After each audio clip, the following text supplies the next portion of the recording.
Adam, everybody has been talking about, I mean, it seems like we have this conversation every year. He says it's coming soon, but how soon is soon? What are you hearing? Well, the reason it's an issue this year as opposed to other years is because this is the year that it's set up for him to do what he wants to do and to be able to leave. And we know now, at the age of 42, he can go back to New England. He could retire. He could actually go play in another place. It could be any of the three situations. And the reason it's a question this year is because all three are legitimately in play. And I don't think he knows what he wants to do at this point in time. Now, one person this week said to me, with Robert Kraft being who he is, don't ever underestimate him when it gets to the moment of truth in the offseason. And the same person said Tom's relationship with Bill Belichick this year has been, quote unquote, terrific, which some people have questioned and wondered about in the past. And so they think in the end, when he's forced to look into the abyss and decide whether to take the jump to retire or go somewhere else, that they don't know if those men will let him do it and he'll actually go ahead and do it. But again, I don't think we've ever been in a situation with the greatest quarterback of all time where there's a question as to what's going to happen after this season as there is now. You know, just sitting down with him, I got the indication that he still wants to play football. He still loves the game. He still enjoys it. He's still playing at a high level. So for me to look at Tom Brady in another jersey, it would look weird. But, hey, we've seen the best of them from Favre to Manning, you know, move on. It just seems weird that a man that has done so much for one organization and what he stands on, just the principles for him and the organization, it's just hard to see him in another uniform. But just sitting down with him for the little short period of time last week before the Monday Night Football game, the indication I got was that he still wants to play football and he still loves to play at a high level. Yeah, and a lot of things have changed in Tom's life in terms of over the 20 years, in terms of family, relationships, teammates. There's a lot of change, but I think he knows the one constant is that man who's at the head coaching position, and that's Bill Belichick. And if they have a great relationship now, that's a good thing. But I think in Tom's mind, he knows what Bill's job, eventually what he has to do. And he has to move on past Tom Brady. Tom knows that's coming. And to have control of where he's going to be and how it's going to end for him, I think that's important for him too. Yeah, see, you guys are talking all about football and stuff like that, and I get it, but, you know, having played quarterback at 40 years old, I don't think it's about X's and O's. Like, I don't think there's ever going to come a time where Tom Brady feels like, I don't want to play or I'm not physically able to play. He's in better shape now than he used to be. And he's going to want to play. Like, we're football players. That's what we want to do. But there comes a time, like, this isn't fantasy football. These are real people. These are real human beings with wives and kids and all this kind of stuff. And so, like, he mentioned he's got a 12-year-old. He has a teenager next year. Like, when you're 40-something years old and you have teenagers, like, you're never getting that back. Like, at some point, like, if you're saying yes to football, yes to another AFC East division title, yes to maybe another Super Bowl, you're saying no to something else. And so I've said this whole time for years now, it's not going to be physical limitations. It's not going to be how much money can the Kraft family throw at me.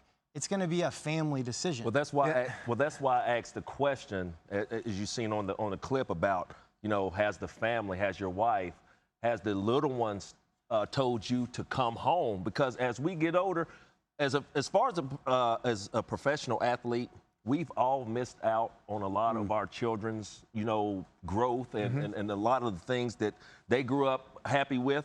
And Matt, you have a great point that he has three little ones that are growing up. One is getting ready to be a teenager in Jack. So there have to be a decision there. But like I said, the indication that I got from Tom, he still wants to play football. And it's a great point by you, and I have seen the way that you smile when you have a daughter score in an AAU basketball game, and I bet you would put it right up there with catching a touchdown for the Minnesota Vikings. No doubt. And I don't know that people think about that or talk about that. I know they don't talk about it in the media, but these are husbands. Like, these are dads. Right. And, like, the joy that you get from watching your kids, like, you can't get that back. And at some point, the ages are going to get to a point where you're going to miss out. I've seen you. You're coaching your son in football. That's a real thing. And you would put it right up there with playing for the Patriots. But it's almost like, do the Patriots know something we don't? Because that almost like desperation of them trying to improve for this year. The whole effort in getting Antonio Brown and then getting rid of Antonio Brown and still keeping him as long as they possibly could before they had to get rid of him. Now bringing Sanu, tight ends, fullbacks. We're trying to give you, it's almost I read it as, we're trying to give you your best opportunity to win one in your last go-round.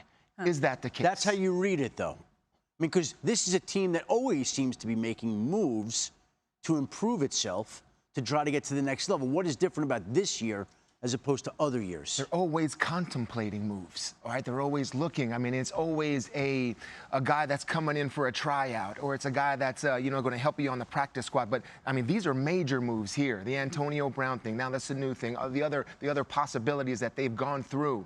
Do they know something we don't? The answer is usually yes. Well, but I think they know. That's pretty fair to say. I think they know what we all know, which is why we're discussing it, right? He's selling his house. His trainer's selling his house. He voided his contract. So it raises the question, and it's just a question of what's going to happen to him after this year. And I know some people are uncomfortable talking about it, but again, when you've got a player of this magnitude, with this much uncertainty, it's something that everybody's Well, then curious about. I'll say this really quick. Getting seven would put the Patriots past the Steelers. Getting 7 would put Brady past Jordan, okay? Does he think about that? You better believe he thinks about that type of stuff.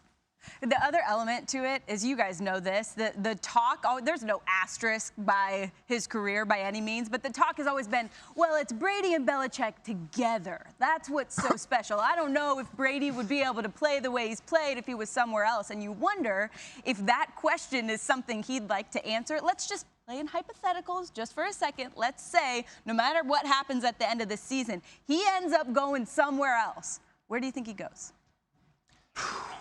Somewhere in California, somewhere close to home. San Francisco? Somewhere close to he home. goes somewhere that we would never, ever, ever suspect. I'll say that right now. If he was gonna Canadian play League. The Dallas Cowboys. Thanks for watching ESPN on YouTube. For more sports highlights and analysis, be sure to download the ESPN app. And for live streaming sports and premium content, subscribe to ESPN+.